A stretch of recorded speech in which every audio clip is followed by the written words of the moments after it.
Bismillahirrahmanirrahim. Akhwat, ibu-ibu, kadang kita ditempatkan oleh Allah punya kesempatan menjadi Khadijah sebetulnya. Tapi kadang-kadang karena kita nggak kenal sosok Khadijah yang mulia ini, kita menyia-nyiakan kesempatan itu. Kita lebih sering memilih alasan untuk bisa menjadi Aisyah. Padahal Allah Subhanahu Wa Taala itu sayang banget sama Khadijah, cinta banget sama Khadijah, luar biasa. Dan Jibril itu juga sangat kagum kepada Khadijah. Berbeda dengan kagumnya Jibril kepada Aisyah. Kalau kita mau melihat Aisyah, jangan lihat yang tadi sakit kepalanya, tapi lihatlah gimana Aisyah romantis kepada Rasulullah. Tapi urusan wafa, ambilnya dari Khadijah. Banyak. Kalau misalnya ibu-ibu anaknya lagi sibuk dengan dakwah, mulai sekarang rajin ke masjid, buat gerakan-gerakan dakwah. Ibu ini sedang diberi kesempatan oleh Allah untuk menjadi siapa? Ibunya Musa, Ummu Musa. Kalau ibu ternyata suaminya mulai rajin berdakwah, terlibat dengan gerakan-gerakan dakwah, hampir tiap hari rapat, sehingga berkuranglah jatah waktu untuk keluarga. Ibu-ibu itu sedang diberikan kesempatan untuk jadi Khadijah. Allah sering loh ngasih kesempatan untuk jadi orang istimewa. Dan itu udah resiko dakwah. Dan kalau kita mengatakan, tapi keluarga kan juga penting. Kalau semua orang berpikir bahwa keluarganya yang terpenting dalam hidupnya, terus siapa yang akan mengurus umat coba? Siapa yang akan mengurus kaum muslimin yang ada di Palestina? Siapa yang akan mengurus kaum muslimin di Suriah? Siapa yang mengurus kaum muslimin di Myanmar? Siapa yang mengurus kaum muslimin di Yaman? Siapa yang mengurus kaum muslimin di Indonesia? Kalau semua orang berpikir untuk keluarganya, harus ada rijal. Harus ada laki-laki yang rela berkorban dan mengorbankan dirinya, keluarganya, hartanya fi sabilillah untuk agama Allah Subhanahu Wa Taala. Dan resikonya hidupnya emang akan sulit. Waktu untuk keluarganya pasti akan berkurang. Dan disitulah butuh Khadijah yang hebat. Woman, apa judulnya? Backstage woman. Perempuan di balik layar. Walaupun istilahnya di balik layar, sebetulnya itulah perempuan yang paling luar biasa. Sehingga Allah menyebutnya satu di antara 4 perempuan yang paling ideal. Mujahid rijal dalam agama butuh Khadijah yang seperti itu. Karena gak akan sempurna perjuangannya jika di rumahnya itu tidak ada Khadijah. Makanya awal perjuangan Nabi di Mekah, perempuan yang mendampingi Rasulullah itu bukan Aisyah, tapi Khadijah. Memang butuh orang seperti Khadijah. InsyaAllah nanti kita lanjutkan setelah salat Isya. Bismillahirrahmanirrahim. Teman-teman sekalian, tadi kita sampai kepada adegan ketika apa tadi? Adegan sakit kepala ya? Gimana Rasulullah ketika datang kepada Khadijah dalam keadaan ketakutan, dalam keadaan sedih, Khadijah selalu bisa memberikan rasa nyaman buat Rasulullah SAW. Dan itu bentuk wafanya Khadijah. Kalau Aisyah mungkin bukan di situ ya keahliannya Aisyah. Makanya Allah tentukan bertemu dengan Aisyah itu nanti ketika Islam sudah lebih eksis, udah lebih kuat, sehingga udah nggak terlalu butuh support sedahsyat Khadijah. Dan tetap walaupun kayak gitu, Aisyah punya keistimewaannya tersendiri. Hanya kalau dalam situasi yang kayak gini nih, situasi yang berat, sulit, awal-awal berdakwah, banyak ujian, justru sosok-sosok yang dibutuhkan di rumah-rumah para dai, pembawa-pembawa risalah Allah ini adalah perempuan-perempuan seperti Khadijah. Jadi harusnya kita bangga ya ibu-ibu, nih yang akhwat, yang cewek-cewek nih, kalau misalnya nanti punya suami, profesinya itu kayak ditanya, Mas kerjanya apa? Berdakwah gitu. Itu harusnya bangga gitu, karena itu profesi paling mulia. Para nabi loh yang menggunakan profesi itu. Sehingga Allah gak sembarangan ngasih profesi ini ke sembarang orang. Jadi kalau kita yang baru hijrah tiba-tiba Allah pilih menjadi salah satu pembawa bendera Allah, itu berarti Allah ngemuliain kita banget tuh. Harusnya seorang istri bangga kalau suaminya sekarang jadi profesi membawa agama Allah, menyebarkan agama Allah, membuat program-program dakwah untuk manusia, untuk umat. Walaupun benar memang dia punya kewajiban di rumahnya, punya kewajiban untuk istrinya, untuk anaknya. Tapi gak ada yang sempurna. Gak mungkin dia perfect di rumah dan di luar. Dan kalau dia memang dituntut oleh umat untuk lebih banyak berbuat di luar, tugas istri untuk menyempurnakan. Untuk saling melengkapi. Disitulah peran yang Khadijah, melengkapi semua kekurangan-kekurangan Nabi di rumah. Dia yang mensupport bagian di rumah tangganya. Sehingga Nabi tidak perlu khawatir meninggalkan anak-anaknya yang masih kecil di tangan Khadijah. Nabi tidak perlu khawatir kalau beliau dicela di luar, tapi ada orang yang begitu tulus selalu mencintai beliau apa adanya. Enggak ada cerita Yang di luar berat, di dalam berat juga. Jadi dari segala penjuru gitu ya. Ini nggak akan kuat. Sekuat Nabi pun butuh sosok seperti Khadijah. Apalagi kita yang jauh lebih lemah daripada Rasulullah SAW. Maka banggalah kalau ada suami-suami kita, anak kita, saudara kita, orang tua kita yang ternyata sekarang lebih sibuk dengan membawa agama Allah. Bukan dia udah sempurna, bukan dia udah mulia, bukan. Tetapi dia dipilih oleh Allah dengan rahmat Allah untuk bisa menjadi orang-orang yang insya Allah istimewa di mata Allah.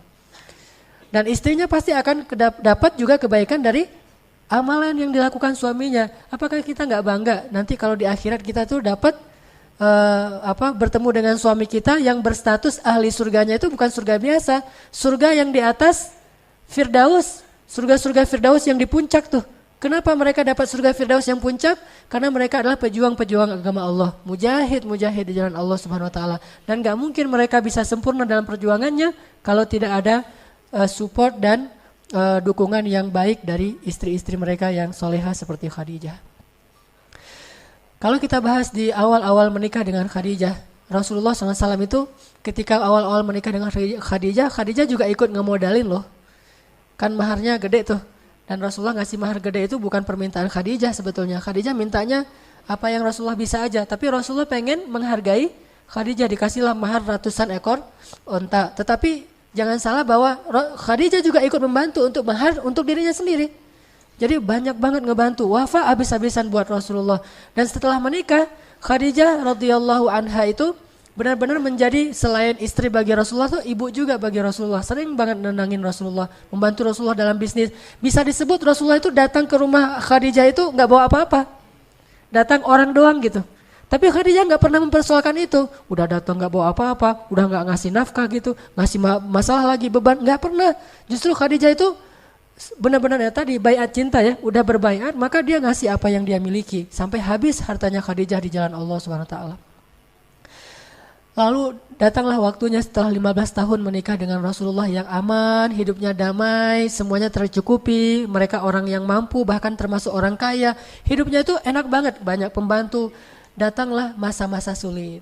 Jadi kalau orang dari awal sulit mungkin udah lebih siap ya. Ini dari masa-masa yang begitu nyaman, tiba-tiba gara-gara dakwah jadi sulit. Nggak pernah Khadijah tuh ngeluh, nih gara-gara engkau nih terlalu sibuk ngurusin orang lain, akhirnya hidup kita jadi susah. Tuh lihat anak-anak terlantar segala macam, nggak pernah sama sekali memberatkan suaminya. Benar-benar mendukung habis-habisan 100% all out kepada Rasulullah SAW. Sehingga datanglah wahyu pertama. Apa wahyu pertama kepada Rasulullah?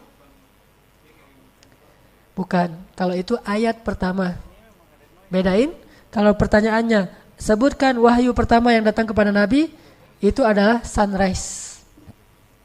Mimpi melihat sunrise, itulah wahyu pertama. Tapi kalau ditanya ayat pertama yang turun kepada Nabi, jawabannya adalah surat Al-Alaq di awal itu, setengah dari surat Al-Alaq. Jadi beda wahyu dengan ayat. Memang ayat yang pertama surat Al-Alaq, tapi kalau wahyu bukan Al-Alaq yang pertama. Wahyu yang pertama didapatkan oleh Rasulullah itu adalah Rasulullah berkali-kali mimpi melihat falakis subhi. Falakis subuh itu kalau diterjemahin melihat cahaya sunrise. Berkali-kali kayak gitu. Terus Nabi jadi khawatir, loh ini kenapa saya mimpinya aneh gitu. Udah gitu, sejak saat itu Nabi kalau keluar rumah sering dipanggil-panggil. Yang manggil siapa? Batu, pohon.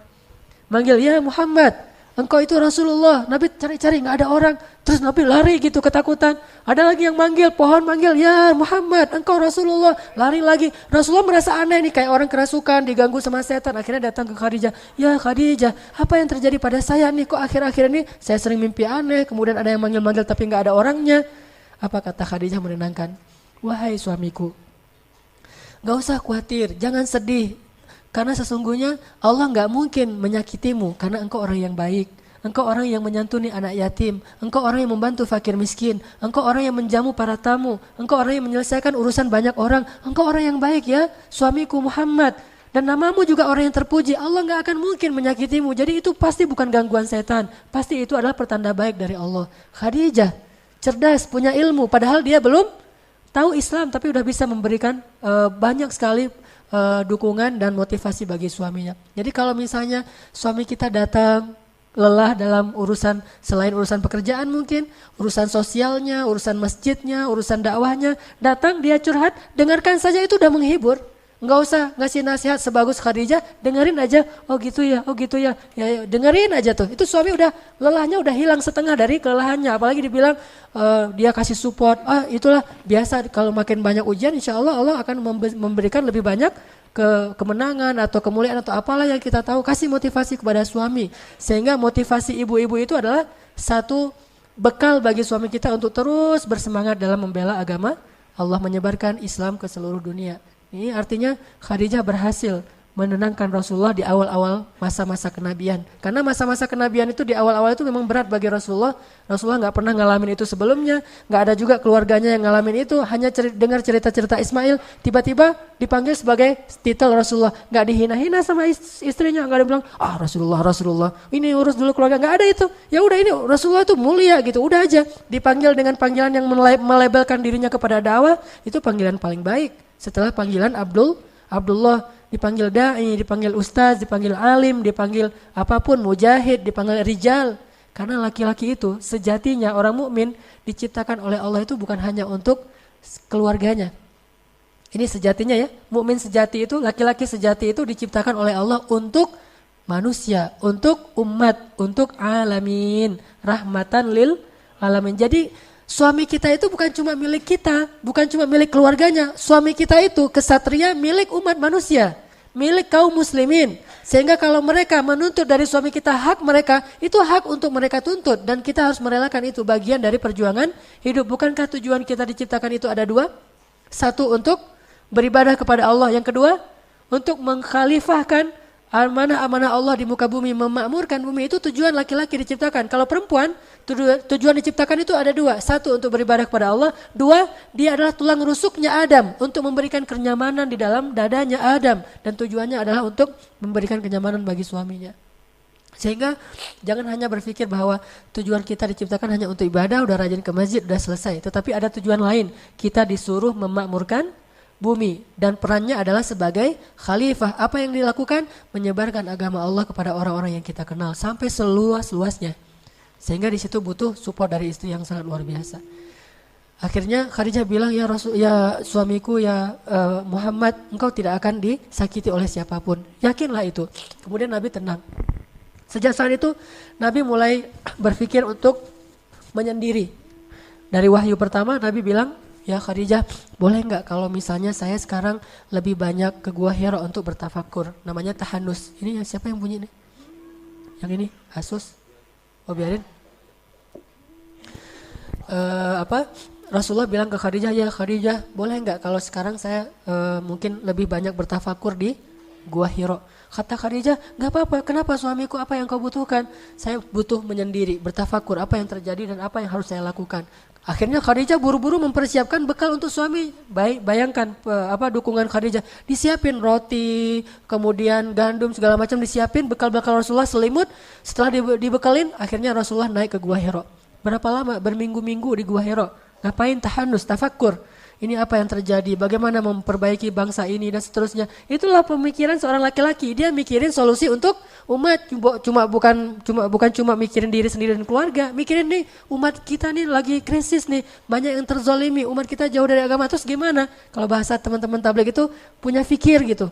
Dia selalu punya fikir untuk umat, bukan cuma punya fikir untuk diri sendiri dan keluarganya. Nah inilah rijal, laki-laki sejati. Dan Khadijah mendukung, memberikan bekal, akhirnya naiklah ke Gua Hira. Kalau bahasa sekarang, Rasulullah terhanus ke Gua Hira, itu bahasa sekarangnya tuh suami-suami kita tuh rajin ke taklim. Ngapain sih taklim seminggu sampai 3 kali gitu ya? Itu lagi tafakur, belajar dulu. Karena dengan belajar akhirnya dia bisa berbuat lebih untuk umatnya, untuk bangsanya, untuk negaranya, untuk kaum muslimin. Sehingga dia datang ke Gua Hira yang bernama Al-Latif misalnya. Kalau itu kan Gua Hira. Ini Al-Latif Gua Hira-nya anak-anak muda Bandung, insya Allah ya. Jadi rajin ke Latif, ya dukungin aja, bahkan bekelin gitu.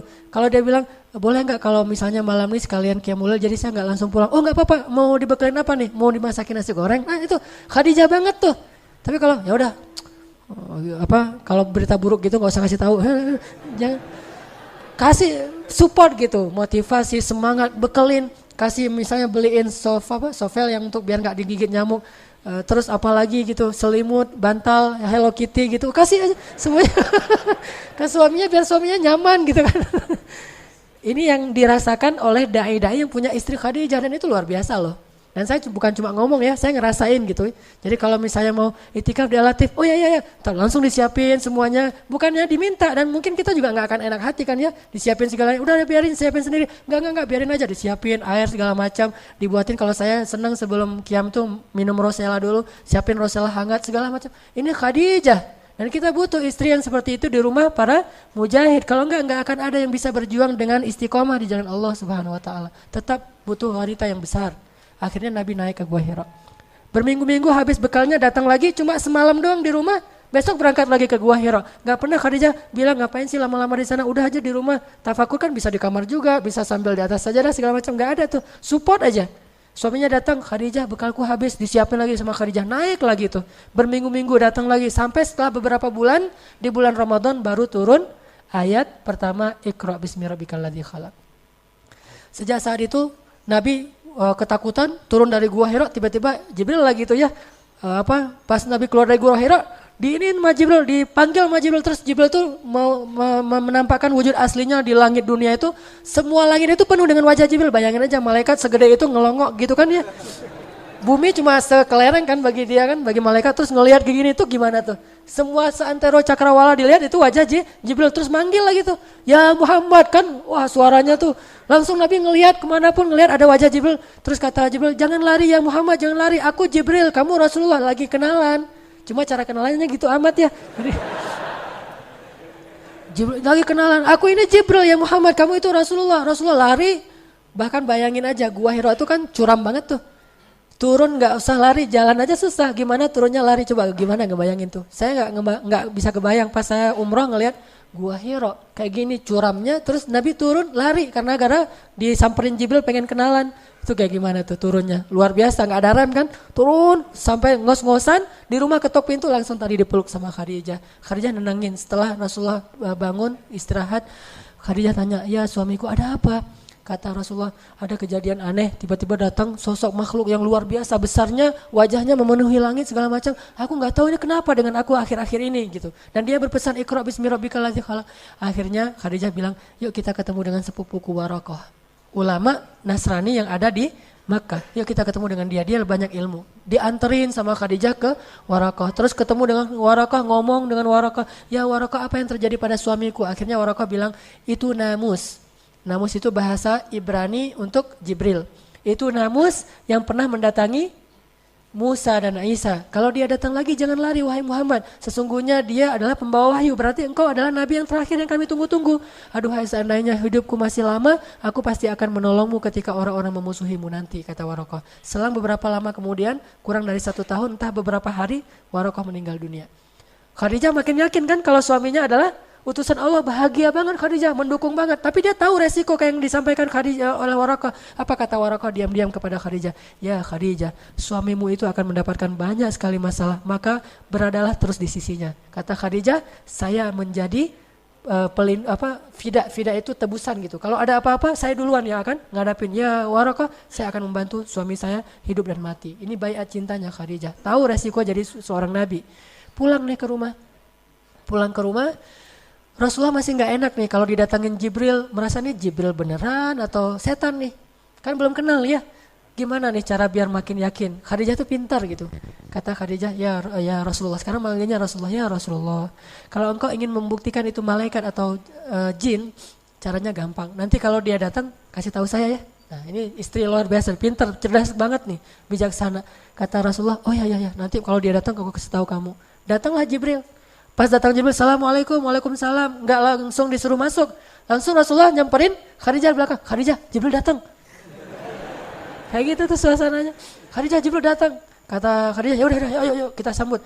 Khadijah duduk, Jibril masih di pintu. Apa kata Khadijah? Ya Rasulullah, duduklah di atas paha kiriku. Bayangin gimana Khadijah habis-habisan buat Rasul. Kalau Aisyah biasanya duduk di atas paha Rasul. Kalau Khadijah, Rasul yang duduk di atas paha Khadijah tuh beda banget tuh. Jadi bahasa ininya bisa ngemong banget kepada Rasulullah. Kebetulan juga usia Rasulullah kan 15 tahun lebih muda ya. Tapi memang sifatnya ngemong banget, benar-benar ngebantuin Rasul. Dan saya nggak bisa ngebayangin, saya coba imajinasi ya. Gimana tuh duduk di atas paha istri, saya juga belum pernah. Kalau tidur di atas paha istri sering ya, dibelai gitu kan. Maaf ya yang jomblo ya.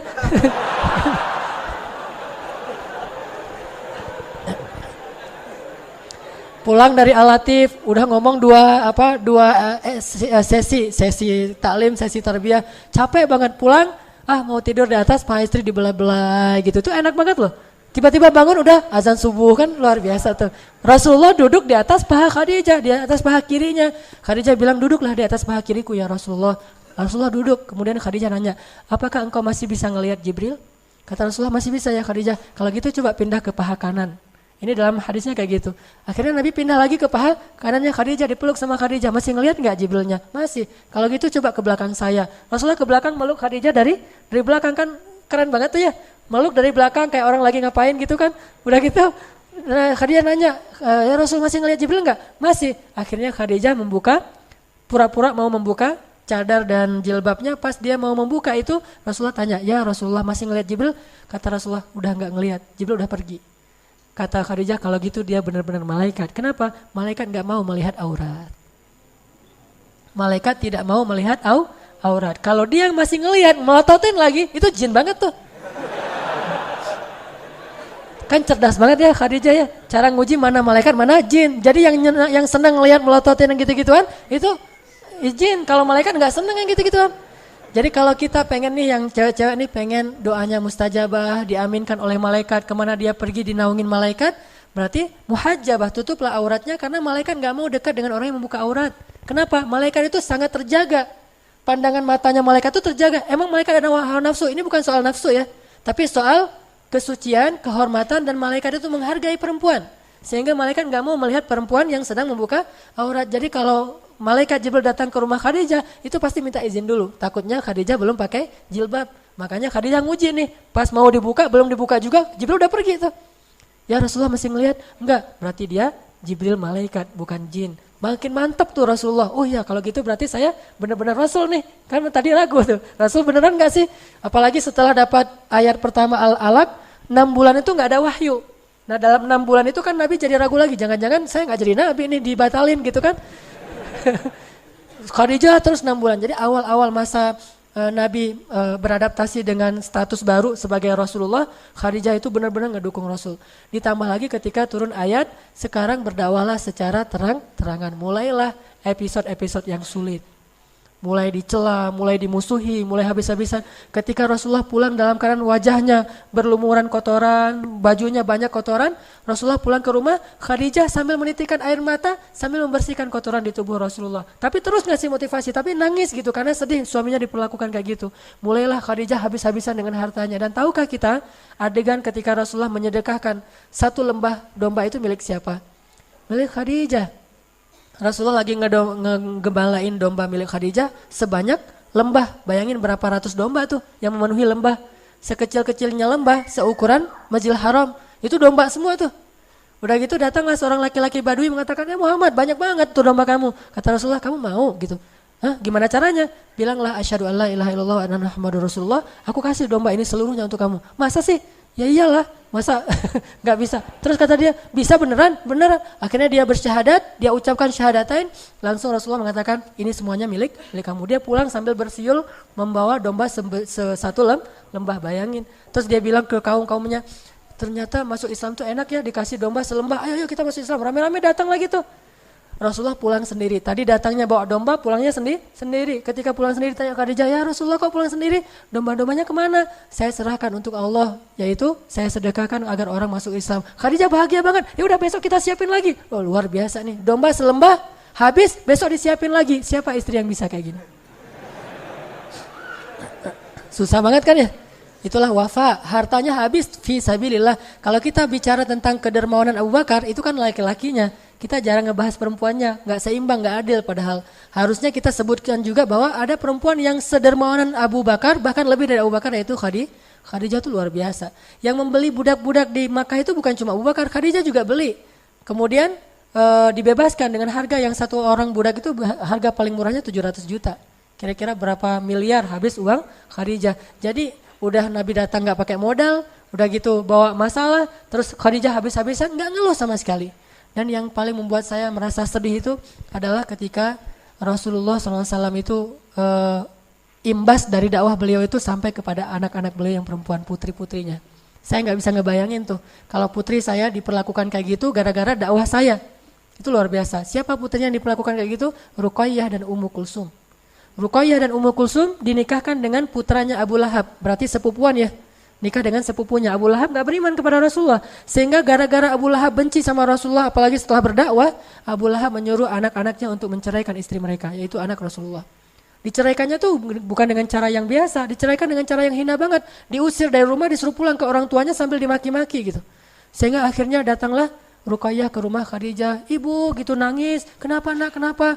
Suamiku menceraikanku, mertuaku marahin aku, mereka mencela aku segala macam, katanya aku anak seorang pendusta segala macam, nangis habis-habisan di depan Khadijah, dipeluk oleh Khadijah. Terus Khadijah bilang, sabar ya, jangan sampai kita membuat ayah kita susah gara-gara kamu dalam kasus ini. Nggak dikasih tahu kepada Rasulullah. Sampai akhirnya Rasulullah tahu sendiri dari keluarga Abu Lahab, saking menjaganya perasaan Rasulullah. Jangan sampai concern Rasulullah di dakwah itu terganggu oleh masalah anaknya. Bukan justru bilang ke Rasulullah, lihat tuh anak kita tuh jadi imbas gara-gara kerjaan kamu. Enggak, justru disuruh sabar anaknya, jangan ngeluh ya, kita harus dukung ayah kita gitu. Terus aja. Enggak lama kemudian hari kedua datang lagi Ummu Kulsum, sama juga statusnya, dicerai oleh suaminya, nangis-nangis. Khadijah menghibur lagi, sama sekali enggak menyalahkan suaminya Rasulullah yang sedang berdakwah. Sampai akhirnya saking sedihnya Rasulullah anaknya diperlakukan kayak gitu, Nabi berdoa, ya Allah, utuslah serigalamu untuk anak-anaknya Abu Lahab. Itu sekali-kalinya Nabi berdoa itu dalam bentuk doa yang buruk. Dan itu terjadi. Akhirnya anak Abu Lahab itu matinya gimana? Dimakan serigala dalam satu perjalanan. Saking sedihnya Rasulullah ketika anaknya diperlakukan kayak gitu. Dan Rasulullah tuh sering tersentuh kalau urusan perempuan. Kalau ada perempuan yang dizolimi, Rasulullah itu marah banget. Termasuk kenapa Rasulullah membunuh satu Bani Quraidah orang Yahudi, karena melecehkan seorang perempuan. Roknya diikat dengan tali, kemudian pas dia jalan kesikap auratnya sehingga dia malu. Lalu ketika dia malu disorakin rame-rame. Lalu ada laki-laki muslim yang membela dia, dibunuh sama pemuda Yahudi. Akhirnya Rasulullah marah udah.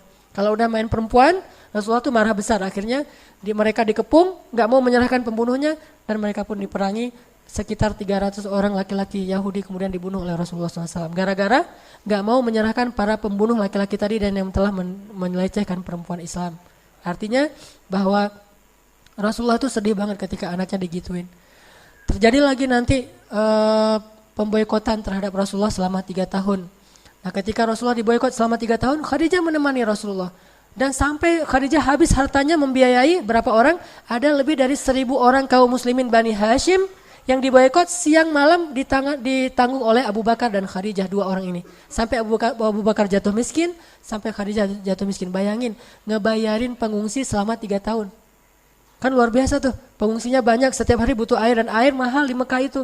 Mereka bayar air aja udah habis uangnya, kayak kita beli aqua setiap hari tuh, lama-lama untuk satu masjid aja kayak gini nih, sekitar 500 orang, kalau setiap hari itikaf di masjid kan lumayan tuh kan ya, biayanya. Yang nanggung cuma 2 orang, 1 ikhwan, 1 akhwat. Selama 3 tahun coba bayangin, kayak gimana tuh butuhnya.